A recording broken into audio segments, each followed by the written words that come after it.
Welcome once again to Retrospective Rants with me, Joey Huff, as your host. Today's episode is another bullet review where I list my reasons for loving the artistic medium of anime. Yes, the weird Japanese cartoons with the sexy robots. Boo-hoo!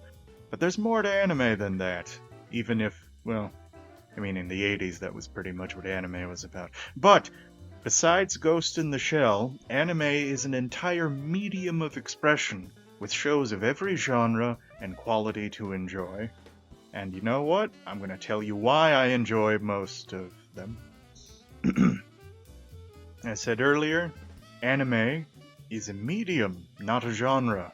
You can find heavy action shows like Hellsing Ultimate, where Alucard is a vampire who's also a vampire hunter, but he's enslaved by the Hellsing family, and they have him hunt Nazis and other ancient horrors from the earth, and it's really cool, and he had the big guns and the creepy magic powers, and boom, boom, boom, boom, boom. It's really great. You should see some clips. It's really cool. Let's see what else we got. We also got some more heavy dramas. I'll be honest, a lot of the heavier dramas also that I watched also have to do with more fantastical elements, because in my opinion, anime lends itself to fantasy and shows and themes of that nature, because I actually talk about it a little later, where you can get away with a lot more fantastical or crazy stuff with animation than you can in real life. Let's see. Anime can do comedy very well. Quirky comedy. Not like Yes Minister satire, the way old British TV did. I guess it does count as old at this point. But quirky comedy, like My Dress-Up Darling, where this very shy boy is asked to make costumes or cosplay outfits for a very, very beautiful woman. And there's all sorts of hijinks and misunderstandings and romantic comedy hijinks there, and it's funny. The point is that it tackles the same genres that Western media does. You have your action pieces, you have your heavy drama pieces, dark fantasy, all that stuff. But it does it through the unique lens of extreme animation. And so you're able to see all of those familiar themes, or unfamiliar themes and tropes, but through a different artistic lens. And so, frankly, I think that makes it less, what would people call it, exotic than newcomers might think, or outsiders might think anime is. But really, the only thing that's different about anime from other types of media is its presentation. That's a big difference, but it still covers, or has shows that cover all the same genres and niches. And that's a fantastic part of it. There's a wide offering. And speaking of wider offerings, anime does action much better than the majority of live-action movies, or really, besides video games, other artistic mediums. Why is that? Well, for most movies, you already have what you'd call a suspension of disbelief, right? And when you have a suspension of disbelief, you're willing to accept certain things on the screen that you would just dismiss as incapable of happening in real life. Well, with animation, you're already doing that. As long as you are going in to watch the animation with an open mind and saying, yes, this is an animation, you're already doing that for the anime. And so because of that, you're able to go a step further. And because you're only committing to one kind of suspension of disbelief, it's a lot better than most modern Western action movies, which cram together not only live action, but also a bunch of CGI and green screen and combo type stuff, so your mind doesn't have to make as many adjustments. You can also, because of an anime, you don't have to you have more freedom in setting up the rules of the world that that this is taking place in, meaning physics and biology. You can kind of play and tinker with that a little more, and it's confined, even though you don't want to make it too crazy, or maybe because then there's no reason for the audience to be invested in all that stuff. But you have more freedom to tailor it to the specific show or story that you're telling, rather than having to adjust for what the audience would already know or might apply to a real world or live action setting.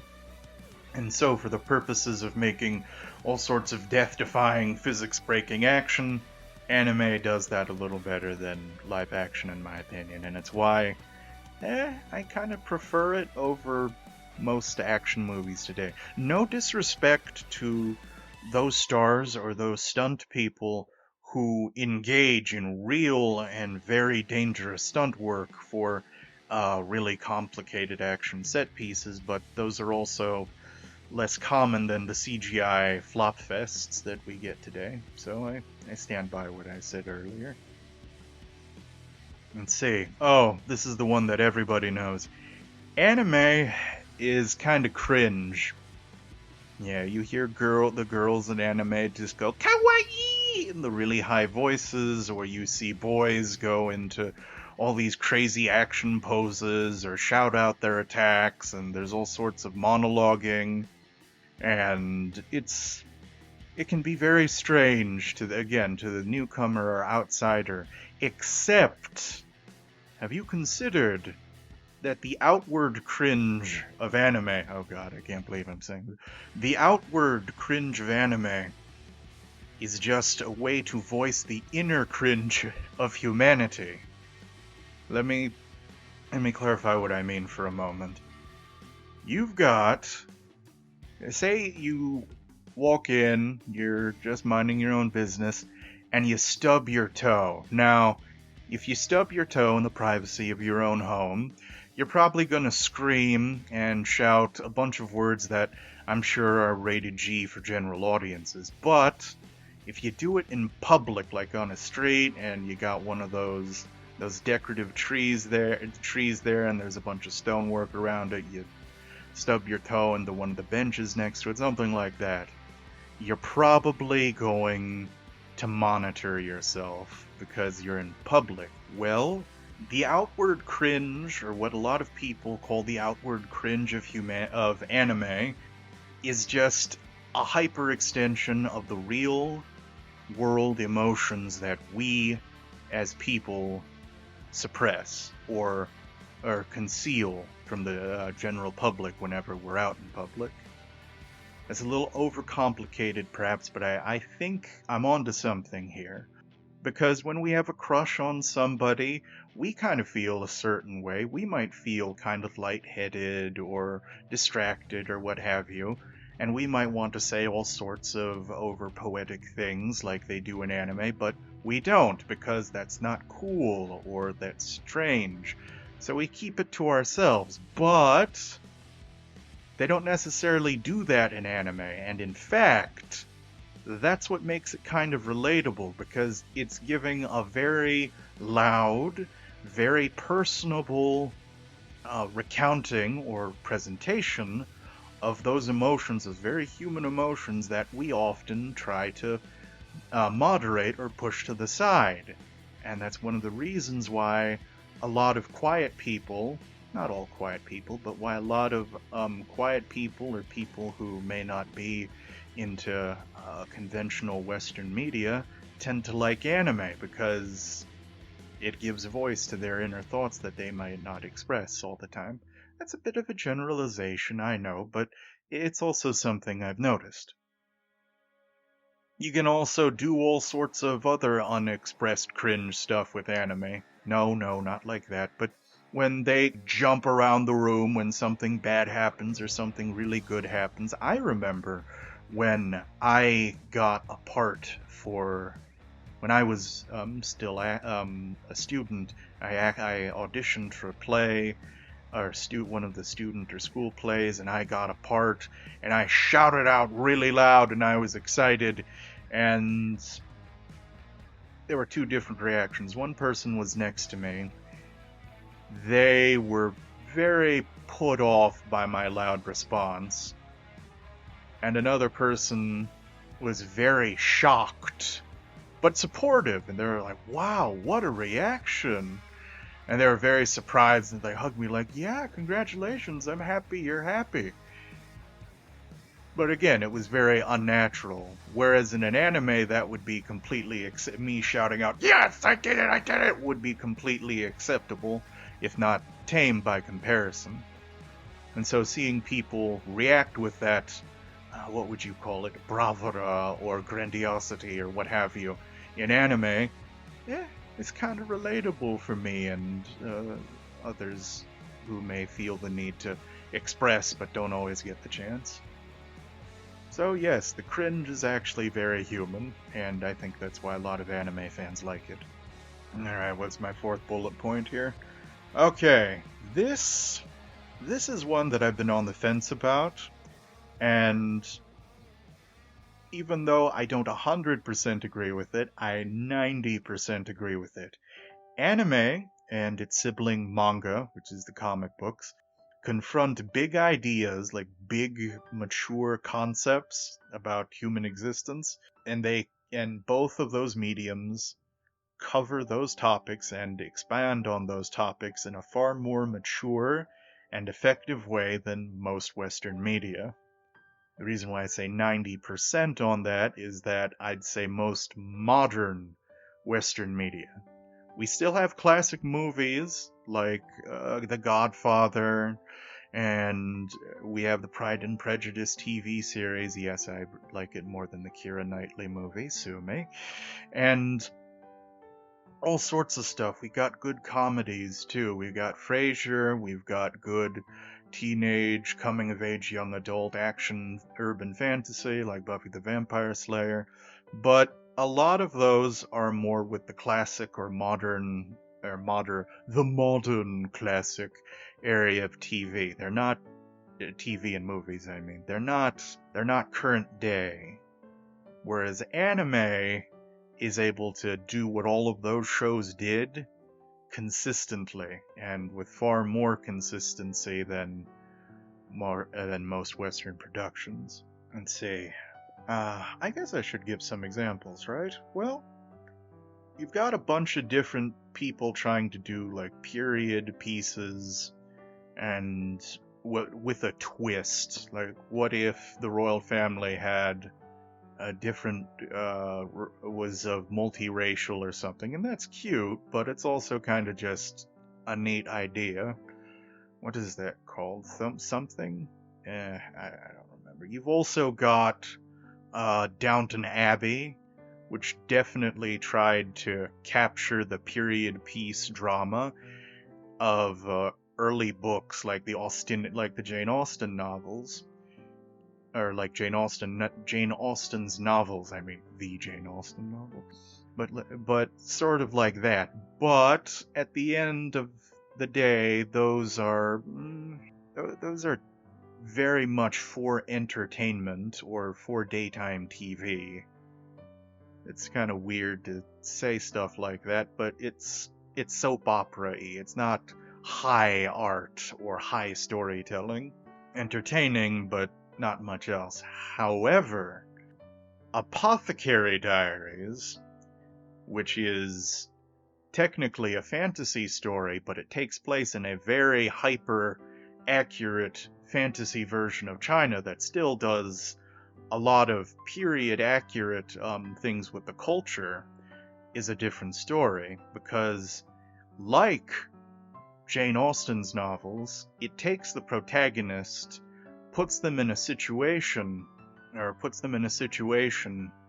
where a female protagonist or a heroine of the era would be or might struggle being in, and has a bunch of different situations happen. But because the details around the world or the setting, and then the way the characters react are so realistic or appropriate to the story setting, you are also engaged. Apothecary Diaries does this, and it does it expertly. You go from, I guess, minor spoiler warning, my apologies.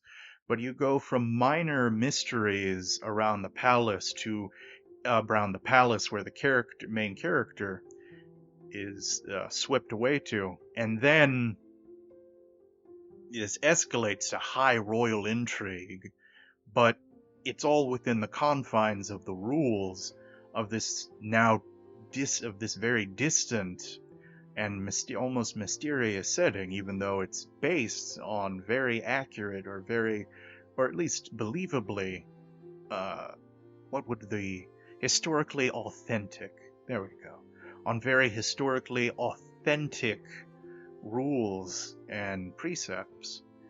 And so that heightens the enjoyment in a way that reminded me of the same way people might enjoy the way that Jane Austen's novels tell about the Regency life and how women, and men too, had to live and navigate their places in those societies. It's an odd comparison, perhaps, but I think it works. Let's see, what else can we do?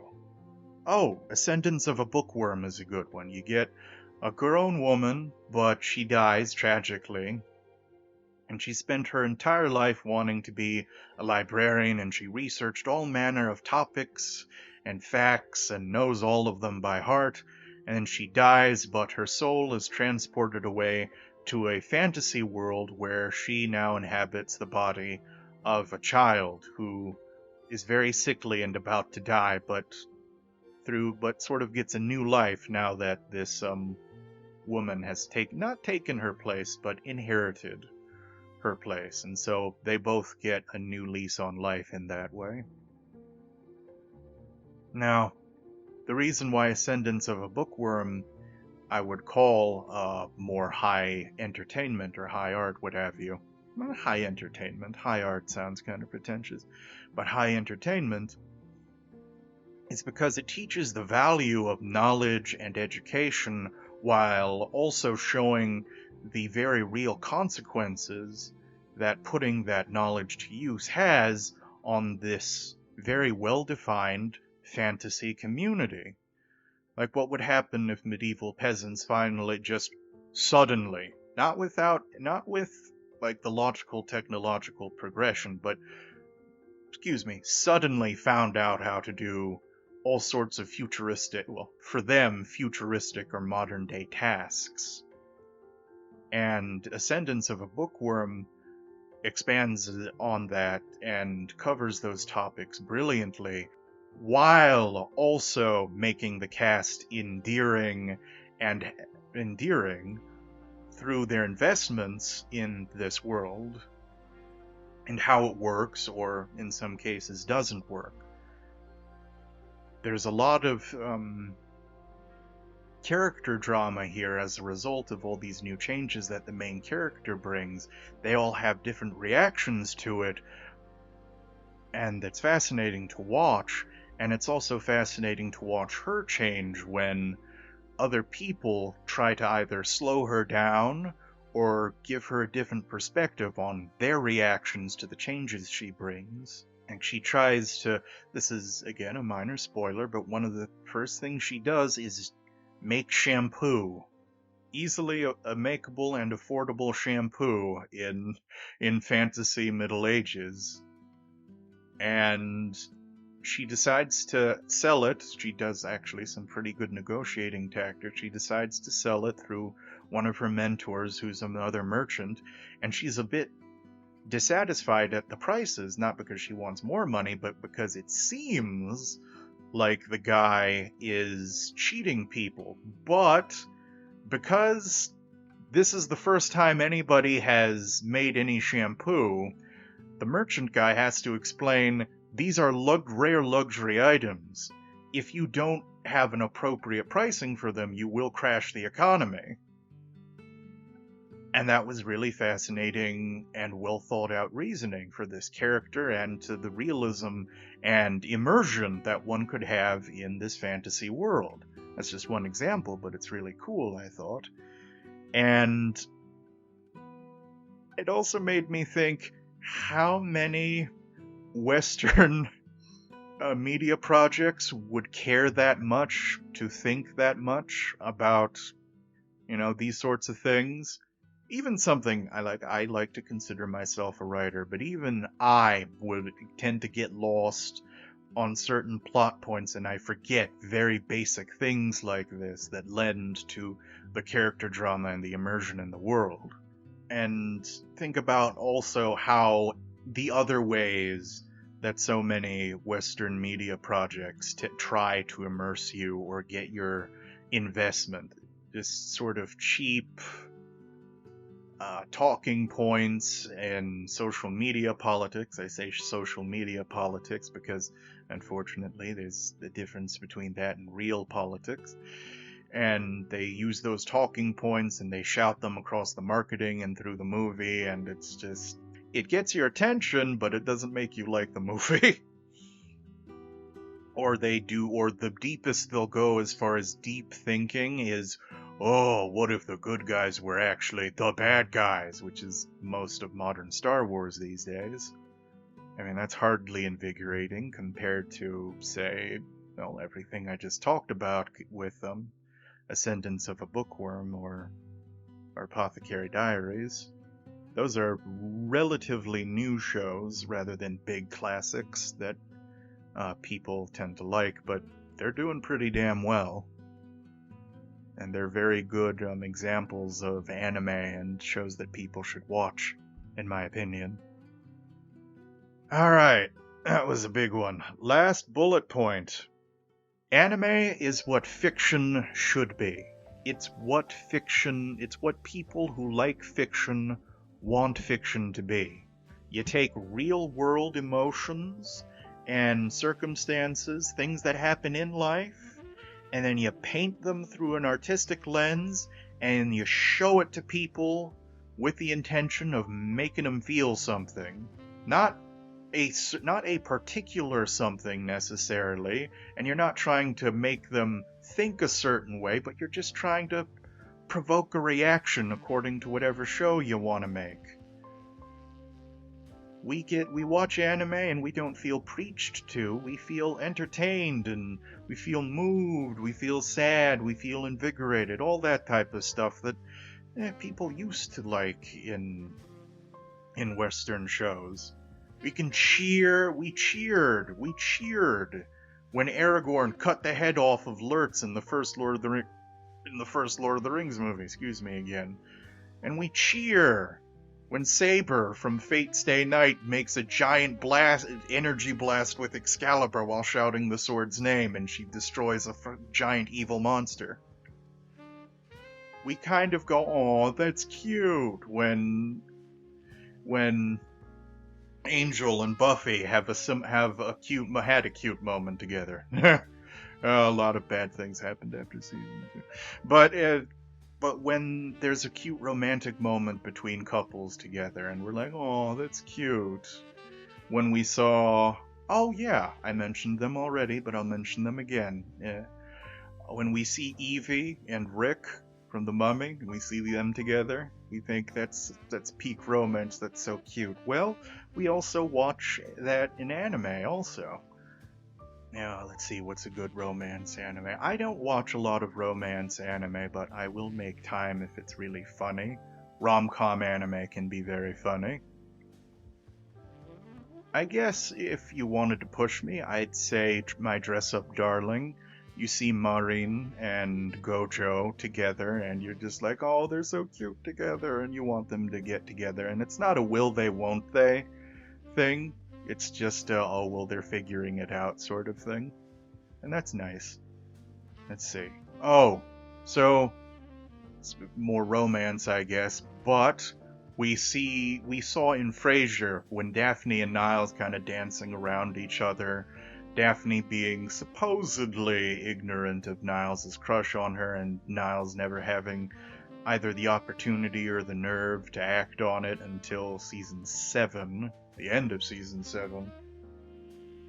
And we're just like, get together already! Just kiss or date already! Well, we also have those moments in anime too, where we see in Full Metal Alchemist, which is technically not a romance anime, but it has romantic story beats to it. We have Eric and Winry being childhood best friends. Yes, childhood sweethearts and best friends, but they don't acknowledge it till the end after they both saved each other's lives multiple times, and then finally Edward is just like, I will give my life for yours. And then he's trying to propose marriage, but he only knows how to do it in alchemy speak, so he's like, let's share, or equivalent exchange, as he puts it. But all throughout the lead up to that, we're like, just date already, just kiss already. And they finally did, and it was very nice. All those nice moments, it's just like good Western media used to be. It's what fiction and storytelling ought to be. And we don't get that from a lot of the offerings that most modern Western media presents. And so, what do? We get it from anime. There's nothing wrong with that, I think. It's just the state of the game. I love anime. Because at the end of the day, it's not some exotic art form. It's fiction, the way it's supposed to be. Yes, even the cringy parts of anime. And really, and if there's bad anime, and there are some bad anime, it's the same as having bad movies or bad TV shows out here in the West. It's just, there's more bad stuff being produced out here west than in the East right now. As far as media is concerned, don't apply that universally. And great anime is great for the same way that great Western projects are great. It's not that complicated. That's why I love anime. Anyway, thanks for listening to another retrospective rant, and have a good one. Thank you so much. Bye.